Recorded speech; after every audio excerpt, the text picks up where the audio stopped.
يا حبيبي مالك يعني في ايه؟ معلش مفيش حاجة بس. سوكا مفيش مكان تاني. طيب ايه ده يا حبيبتي؟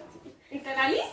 ايه؟ انت العريس؟ لا مخوف. خد اسلم. استنى، انت خايف ليه؟ انا هبقى مراتك يعني، مش هبقى. خد اسلم. خلصت. انا سلمك. ده في سكر. ما هو لازم احط له سكر، مش حاجه ساقعه. ومش ده بيبسي. هو بيبسي يا سوكا، ما ينفعش نحط فيه. بصي معلش يعني، اصل كده ما بدخلهاش المطبخ كتير. بصي يا حبيبتي، واحد. البيبسي يا حبيبتي ما بيتحطش فيه سكر.